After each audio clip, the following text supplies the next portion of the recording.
BN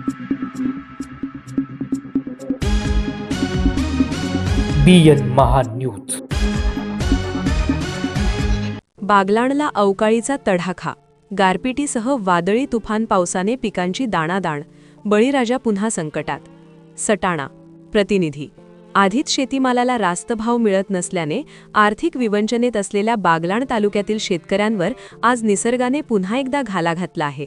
आज सायंकाळी 5 वाजेच्या सुमारास अचानक आलेल्या मेघगर्जनेसह वादळी तुफान पाऊस आणि मोठ्या प्रमाणावरील गारपिटीमुळे कांदा, मक्का, गहू आणि हरभरा या प्रमुख पिकांचे अतोनात नुकसान झाले आहे. हातातोंडाशी आलेला घास या अवकाळीने हिरावून घेतल्याने तालुक्यातील शेतकरी पूर्णपणे हवालदिल झाला आहे. नेमकी परिस्थिती काय?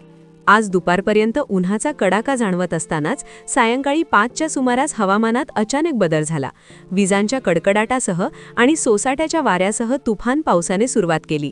अनेक गावांमध्ये पावसासोबतच बोराच्या आकाराची गारपीट झाल्याने शेतात उभ्या असलेल्या पिकांची अक्षरशः दैना झाली आहे. नुकसानीचा तपशील. कांदा. काढणीला आलेला आणि काढून साठवून ठेवलेला कांदा पाण्यात भिजल्याने सडण्याची भीती निर्माण झाली आहे. मक्का व गहू. सोसाट्याच्या वाऱ्यामुळे गहू आणि मक्याचे पीक जमिनीवर लोळले आहे, ज्यामुळे उत्पादनात मोठी घट होणार आहे. हरभरा. गारपिटीमुळे हरभऱ्याचे दाणे गळून पडल्याने शेतकऱ्यांचे मोठे आर्थिक नुकसान झाले आहे.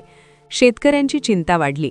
आधीच बाजारभाव नसल्याने आम्ही कर्ज कसे फेडायचे या विवंचनेत होतो, त्यात आता या निसर्गाच्या कोपाने कंबरडेच मोडून टाकले आहे. होत्याचे नव्हते झाले अशी आर्त हाक नुकसानग्रस्त शेतकरी देत आहेत. विशेष म्हणजे हवामान विभागाने पुढील 4 दिवस पावसाचा इशारा कायम ठेवल्याने शेतकऱ्यांच्या उरात धडकी भरली आहे. शासकीय मदतीची अपेक्षा. शेतकरी आधीच संकटात असताना या अवकाळी पावसाने त्यांच्या जखमेवर मीठ चोळण्याचे काम केले आहे. प्रशासनाने तात्काळ पंचनामे करून नुकसान भरपाई द्यावी अशी मागणी आता संपूर्ण बागलाण तालुक्यातून जोर धरत आहे. BN महान्यूजसाठी सचिन सोनवणे, सटाणा.